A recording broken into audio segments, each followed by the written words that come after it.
Exam exams exams, जैसे जैसे exams पास आते हैं वैसे वैसे स्टूडेंट की टेंशन बहुत ज्यादा बढ़ जाती है। दिन रह गए हैं कम और सिलेबस है बहुत ज्यादा। कैसे पॉसिबल होगा कि इतने कम टाइम में हम पूरा सिलेबस भी कवर कर लें, रिवीजन भी कर लें और अपने बोर्ड एग्जाम के अंदर हम अच्छा स्कोर भी ला सकें? ये कैसे पॉसिबल हो सकता है? तो ये सारी चीजें हम डिस्कस करने वाले हैं इस वीडियो के अंदर, तो वीडियो को लास्ट तक जरूर देखना है और अगर आप चैनल पर नए तो चैनल को सब्सक्राइब जरूर करना है। आप सभी का स्वागत है ह्यूमैनिटीज अड्डा 24/7 के इस यूट्यूब चैनल पर। मेरा नाम है अनीता शर्मा। तो आज हम डिस्कस करने वाले इस वीडियो के अंदर how to score 95+ in 90 days in class 12th boards. ठीक है, तो सबसे पहले हम यहां स्टार्ट करेंगे एक पॉजिटिव थॉट के साथ में। अपने दिमाग से बिल्कुल ये नेगेटिविटी निकाल दीजिए कि मुझसे नहीं हो पा रहा है, मैं नहीं कर पाऊंगा, जो भी कुछ मैं लर्न कर रहा हूं वो सब कुछ भूल रहा हूं या भूल रही हूं, अब मैं क्या करूं? तो ऐसी नेगेटिविटी को सबसे पहले दिमाग से बाहर निकालिए, पॉजिटिविटी को एंटर कीजिए कि मैं कर सकता हूं और मैं करके रहूंगा। मैं अपने बोर्ड एग्जाम में अच्छा स्कोर लाकर रहूंगा। मैं उन लोगों को दिखाऊंगा कि मैं भी अच्छा स्कोर ला सकता हूं, मैं भी टॉपर्स की तरह बन सकता हूं। तो सबसे पहले ये पॉजिटिविटी अपने अंदर लेकर आइए, क्योंकि जब तक आप खुद को मोटिवेट नहीं करोगे, जब तक आप खुद के अंदर पॉजिटिविटी नहीं लेकर आओगे, दुनिया का कोई टीचर, दुनिया की कोई चीज ऐसी नहीं है जो आपको आपके काम करने के लिए, आपको आगे बढ़ने के लिए प्रेरित कर सके। तो सबसे पहले क्या करना है? Be positive. ठीक है, उसके बाद यहां पर स्टार्ट करते कुछ कॉमन क्वेश्चंस के साथ, जो कि बहुत सारे स्टूडेंट का ये एक थिंकिंग होती है, एक सोच होती है कि मैम हमारा तो प्री बोर्ड ये जो आपका हाफ ईयरली एग्जाम है ये बहुत खराब गया है, उसमें जो हमारा स्कोर है वो बहुत ही ज्यादा कम आया है, चाहे कोई भी रीजन रहा हो इसके लिए, है ना। अभी तक मैम हमने कुछ नहीं पढ़ा है, कुछ समझ नहीं आता है कि क्या पढ़ना है क्या नहीं पढ़ना है, स्कूल में पढ़ लूं, घर में पढ़ लूं, ट्यूशन से पढ़ लूं, मुझे कुछ समझ नहीं आता है, सब सर के ऊपर से निकल जाता है, राइट। दूसरा, कैसे लाऊं मैं 95+ मार्क्स? क्या अभी भी पॉसिबल है? तो ये कुछ कॉमन क्वेश्चन है। बिल्कुल पॉसिबल है, ठीक है, बिल्कुल पॉसिबल है। तो कैसे पॉसिबल है देख लेते हैं। 90 डेज आर लेफ्ट, 90 डेज हमारे पास बच गए हैं, ठीक है, और हमारे पास, ठीक है, 90 डेज आर लेफ्ट एंड मोटा मोटा करके 3 मंथ्स हमारे पास बाकी है, ठीक है। तो इन 3 मंथ्स में हमें क्या करना है? 3 मंथ्स में मतलब अक्टूबर है, नवंबर है, दिसंबर है और जनवरी है।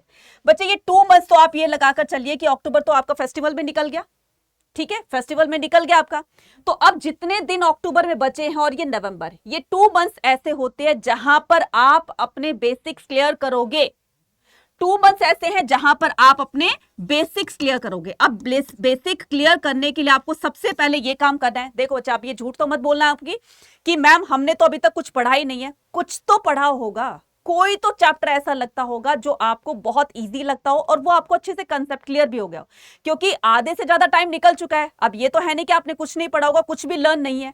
तो पहले आप जिनको पढ़ चुके हो आप उनको साइड कीजिए और इन 2 मंथ्स के अंदर जो आपका वीक एरिया है, ठीक है, जो आपका वीक एरिया है, यानी कि आप जिसमें बहुत ज्यादा वीक हो, चाहे वो कोई भी सब्जेक्ट है, चाहे वो उस सब्जेक्ट का कोई भी टॉपिक है, आप सबसे पहले अपने वीक टॉपिक्स को उठाइए, ठीक है। जिससे क्या होगा कि आपके कंसेप्ट बिल्ड होंगे, जिससे क्या होगा आपके कंसेप्ट बिल्ड होंगे, ठीक है। जब ये कंसेप्ट बिल्ड होगा तो धीरे धीरे आप देखेंगे कि अक्टूबर और नवंबर तक, जो है नवंबर एंड तक, आपके सारे जो इंपॉर्टेंट टॉपिक्स थे, जो आपके वीक टॉपिक्स थे, आपने उसको कवर कर लिया है, ठीक है। आपको अब टाइम नहीं है बच्चा कि एनसीईआरटी की एक एक लाइन को पढ़ना, आप वो पढ़िए जो आपकी एनसीईआरटी में बहुत ज्यादा इंपॉर्टेंट है, ठीक है। आपको लगता है कि ये इंपॉर्टेंट है, यहां से क्वेश्चन पिछली बार भी पूछा गया है, यहां से क्वेश्चन अभी भी आ सकता है, तो आप उन टॉपिक्स को अच्छे से क्लियर कीजिए, ठीक है। देन उसके बाद ये अक्टूबर नवंबर चला गया, अभी जो दिसंबर है, ठीक है, ये जो दिसंबर और जनवरी है, ये 2 मंथ्स क्या होते हैं? ये 2 मंथ्स आपके रिवीजन मंथ्स होते हैं। ये 2 मंथ्स क्या होते हैं? रिवीजन होते हैं। अब आपको ही पता है कि किसी किसी के दिसंबर में जो है वो प्री बोर्ड्स होते हैं, ठीक है। अब ये प्री बोर्ड्स के लिए आपको क्या करना है? प्री बोर्ड्स के लिए अगर आपने यहां पर जो अपना कंसेप्ट बिल्ड किया है तो 70 to 80% आपने क्या कर लिया? 70-80% आपने अपना कंसेप्ट बिल्ड कर लिया, यानी कि आपके प्रिपरेशन 70-80% हो चुकी है आउट ऑफ 100%। मैं ये नहीं कह रही हूं कि 100% करके जाइए, प्री बोर्ड भी इतना चल जाएगा कि आप 70-80% भी अपने कंसेप्ट को क्लियर करके ले जाएंगे तो उसमें मोटा मोटी तरीके से आपका जो है वो 60-70 मार्क्स तक आपके आ जाएंगे, ठीक है।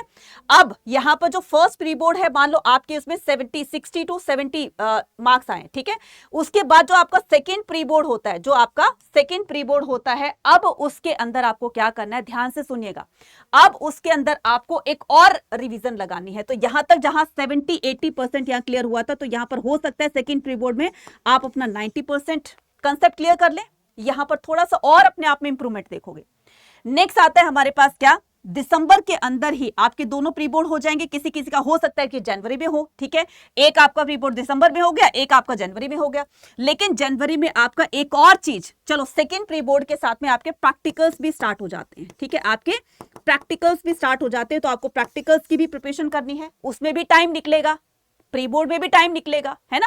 तो यहां पर प्रैक्टिकल, ये दो चीज, ये 2 मंथ्स ऐसे हैं जिसमें कि आपको अपनी रिवीजन भी लगानी है, ठीक है। रिवीजन का मतलब ये कि 70-80% अपना सिलेबस भी कवर करना है और साथ साथ में आपको अपने प्रैक्टिकल्स की तैयारी भी करनी है। तो बचे कितने, बहुत ही कम दिन रह गए आपके पास, बहुत ही कम दिन रह गए हैं। तो इनको मैनेज करते हुए आपको रिवीजन मारनी है इन 2 मंथ्स के अंदर, दिसंबर और जनवरी। यहां पर कंसेप्ट बिल्ड कर लिया, यहां पर रिवीजन लगानी है। रिवीजन के साथ साथ में आप ये करोगे कि प्री बोर्ड के लिए भी रिवीजन हो गई आपकी, सेकंड प्री बोर्ड के लिए भी होगी, साथ साथ में आपके प्रैक्टिकल्स की रिवीजन हो गई। अब मैडम प्रैक्टिकल्स की रिवीजन कैसे हुई, प्रैक्टिकल्स में पता है आपको कि आपको प्रोजेक्ट फाइल बनानी है, तो उसमें जो वाइवा होता है ना, वही ये जो आपने 70-80-90% जो आपने रिवीजन की है, यही आपको काम आने वाली किसमें, वाइवा में। क्लियर। तो सोच सकते हो ना कि रिवीजन कितनी जरूरी है, रिवीजन से बहुत फायदे होंगे, ठीक है। सो ये सारी चीजें हो गई। अब उसके बाद आता है कि मैडम ये सारी चीजें कैसे हम कवर करें, क्या पढ़ना है क्या नहीं पढ़ना है, ये सबसे बड़ा कंसर्न है। तो सबसे पहले आपको करना है क्या, read NCERT book, important topics. मैंने कहा ना कि आपको सारी चीजें नहीं पढ़नी है, एनसीईआरटी की एक एक लाइन नहीं पढ़नी है, नो, आपको वही पढ़ना है जो आपके इंपॉर्टेंट टॉपिक्स हैं, ठीक है। उसके बाद क्या करना है, उसके बाद मेक शॉर्ट नोट्स। जब भी आप इंपॉर्टेंट टॉपिक्स पढ़ते हो तो कोशिश करो कि उसके छोटे छोटे से नोट्स बनाओ, पूरे पूरे नहीं। इसमें आप एब्रिवेशंस यूज कर सकते हो, इसमें आप सिंबल्स यूज कर सकते हो, ठीक है, सिंबल्स हो गए, एब्रिवेशंस हो गए, ठीक है, या फिर आपका फ्लो चार्ट हो गया, ठीक है, फ्लो चार्ट की फॉर्म में आप अपने नोट्स बना सकते हो, या फिर माइंड मैप की फॉर्म में आप वो बना सकते हो, ठीक है, अपने नोट्स बना सकते हैं। तो ये कुछ ऐसे हैं जिससे कि आप अपने नोट्स को बहुत ज्यादा शॉर्ट में बना सकते हैं, ठीक है, क्योंकि ये आपके रिवीजन में बहुत बहुत ज्यादा काम आने वाले हैं। नेक्स्ट आता है एनसीईआरटी एक्सरसाइज को जरूर से लगाना है। बहुत सारे बच्चे गलती करते हैं कि एनसीईआरटी से तो यार पूछा ही नहीं जाता है, गलती करते हैं। एनसीईआरटी एक्सरसाइज को लगाइए, जो बैक एक्सरसाइज होती है। दूसरा, अब मैं आपको एक बहुत ही सीक्रेट बताती हूं कि एनसीईआरटी से आपको क्या पढ़ना है क्या नहीं पढ़ना है। सीबीएसई कहां से क्वेश्चन देती है आपके, नंबर 1, जो आपके पिक्चर्स होती है ना बच्चा, पिक्चर्स के नीचे जो कंटेंट दिया होता है उसको आपको जरूर से रीड आउट करना है, क्योंकि वहां से भी क्वेश्चंस बनते हैं, ठीक है। उसके बाद ये जो ब्लू बॉक्सेस होते हैं, ठीक है, ब्लू बॉक्सेस होते हैं, यहां से भी क्वेश्चंस आते हैं, ठीक है। ये हो गया हिस्ट्री, पॉलिटी, ठीक है, ज्योग्राफी, ये हो गया। इसमें आपके क्या करना है, इसमें आप अपने मैप वाले क्वेश्चंस जरूर देखेंगे, ठीक है, मैप वाले जरूर से क्वेश्चन देखकर जाएंगे। और साथ में जो इसमें डेट्स दी होती है बच्चा, वो बहुत इंपॉर्टेंट होती हैं। तो ये सारी चीजें आपको एनसीईआरटी की एक्सरसाइज से, यानी कि एनसीईआरटी बुक से आपको पूरे के पूरे अच्छे से गो थ्रू करना है। क्लियर है। चलिए, उसके बाद क्या करना है, सॉल्व पीवाईक्यू। कम से कम आपको 10 इयर्स के पीवाईक्यू सॉल्व करने ही करने हैं, सैंपल पेपर सॉल्व करने हैं। इसका सबसे बड़ा फायदा मैं बताती हूं, सीबीएसई पेपर कहां से बनाती है, फॉर एग्जांपल प्री बोर्ड के पेपर बनाती है, ठीक है। तो प्री बोर्ड के पेपर या तो सैंपल पेपर से उठाएगी, 50% से भी ज्यादा जो क्वेश्चन होते हैं वो सैंपल पेपर से उठाए जाते हैं, ठीक है। तो सैंपल पेपर को अच्छे से आपको क्या करना है, अच्छे से गो थ्रू करना है, ठीक है। एक बार नहीं तो 2 बार कम से कम इसको अच्छे से आप सॉल्व करके देखिए। यहीं से मैक्सिमम आप देखिएगा क्वेश्चंस आपके यहां से बनेंगे, गारंटी से लिख के दे रही हूं। आपका प्री बोर्ड 1, प्री बोर्ड 2 जो है, मैक्सिमम क्वेश्चन आपके सैंपल पेपर से आएंगे। तो अगर आप पिछले, मैं ये नहीं कह रही हूं कि 10-10 साल के, है ना, पिछले आप 2 या 3 इयर्स के सैंपल पेपर देख लीजिए, बहुत है। इसी से आपको आइडिया लग जाएगा कि कौन सा चैप्टर में से कितने इंपॉर्टेंट क्वेश्चन आ रहे हैं। तो आप उन चैप्टर्स को भी अच्छे से आप गो थ्रू कीजिए, जिससे कि आसपास की इंफॉर्मेशन भी लेकर जाओगे ना, तो बहुत इजीली आपका पेपर जो है वो अच्छा निकल जाएगा, ठीक है। और इसके अलावा जब मैंने ये सारी चीजें बता दी कि मैडम ये तो जो है वो बहुत थोड़ा सा डिफिकल्ट लग रहा है, but we will try our best, लेकिन करना तो पड़ेगा, लड़ना तो पड़ेगा, है ना। जब तक नहीं लड़ोगे, जब तक नहीं पढ़ोगे, कोई आपके लिए कुछ नहीं कर सकता है। आपकी जगह ना तो टीचर्स एग्जाम देने जा सकते हैं, ना ही पेरेंट्स आपकी जगह एग्जाम देने जा सकते हैं। आपको एग्जाम तो देना पड़ेगा, और एग्जाम में लिखने के लिए आपको माइंड यूज करना पड़ेगा। तो ये सभी चीजें पॉसिबल सिर्फ और सिर्फ तभी हो सकती है जब आप अपने अंदर इस तरह से ये मोटिवेशंस लेकर आओगे। और अगर नहीं कर सकते हो तो आप हमारे महापैक को ज्वाइन कर सकते हो, तो जहां पर आपको आपके बोर्ड एग्जाम के लिए प्लस आपके सीयूटी एग्जाम के लिए सारी की सारी चीजें हम लोग आपको क्लियर कराएंगे। तो आपके दोनों एग्जाम की टेंशन बिल्कुल खत्म। महापैक में एनरोल करने के लिए और मैक्सिमम डिस्काउंट पाने के लिए कूपन कोड यूज कर सकते हैं Y489। अब बहुत सारे बच्चे सोच रहे होंगे कि मैडम ये सारी चीजें, इसमें नोट्स भी मिल जाएंगे, इसमें आपको रिकॉर्डेड वीडियोस, लाइव सेशन, सब कुछ इसमें मिलेगा। यानी कि जो भी आप सेल्फ स्टडी करते हो ना, वो सेल्फ स्टडी आपको हम यहां पर कराने वाले हैं, जिससे आपके दोनों एग्जाम बहुत अच्छे से क्लियर हो सकते हैं। अगर आप चाहो तो ऑल कोर्सेज पर क्लिक करना है।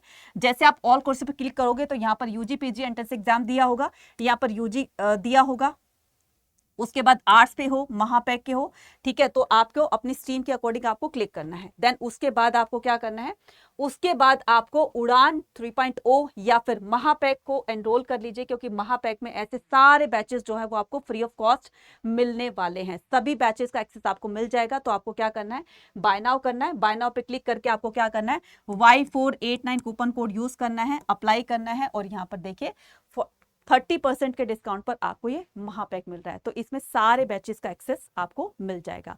डेली इसमें क्लासेस होंगी, ठीक है, और हर क्लास के बाद आपको क्वेश्चंस दिए जाते हैं, जिससे कि आप टॉपिक को और अच्छे से क्लियर कर सकते हो। और उसके बाद जब एक बार पूरा का पूरा चैप्टर क्लियर हो जाएगा, देन उसके पूरे चैप्टर के बिहाफ पर आपको चैप्टर वाइज क्वेश्चंस दिए जाते हैं, तो इससे वो चैप्टर और भी अच्छे से क्लियर हो जाएगा। और जब पूरी एक बुक खत्म हो जाती है, देन उसके बाद फिर से एक टेस्ट लिया जाता है। तो मुझे लगता है कि इसमें महापैक में आप अपने एग्जाम तक, चाहे वो बोर्ड एग्जाम है, दो बोर्ड एग्जाम में आप कम से कम भी 3 से 4 बार अपनी पूरे सिलेबस को आप रिवाइज कर चुके होंगे, और सीयूटी के एग्जाम तक कम से कम आप 5 to 6 टाइम अपने सिलेबस को रिकवर कर चुके होंगे, है ना, मतलब रिवाइज कर चुके होंगे। तो अगर आपको लगता है कि आप अपने आप नहीं पढ़ सकते हो, इस तरह से क्वेश्चन बनाना, ये करना, वो करना, बहुत सारे काम होते हैं, तो आप महापैक ज्वाइन कर सकते हो, जहां पर हम आपको दी बेस्ट तरीके से पढ़ाते हैं और आपके अच्छे स्कोर में आपकी हेल्प करेंगे। मिलते हैं नेक्स्ट वीडियो में। Till then take care. और सभी बच्चे मुझे कमेंट सेक्शन में लिखकर बताएंगे कि कैसी वीडियो लगी आपको और किस तरह की और वीडियो लेना चाहते हैं, तो वो भी आप कमेंट सेक्शन में लिखकर बता सकते हैं। Bye bye to everyone.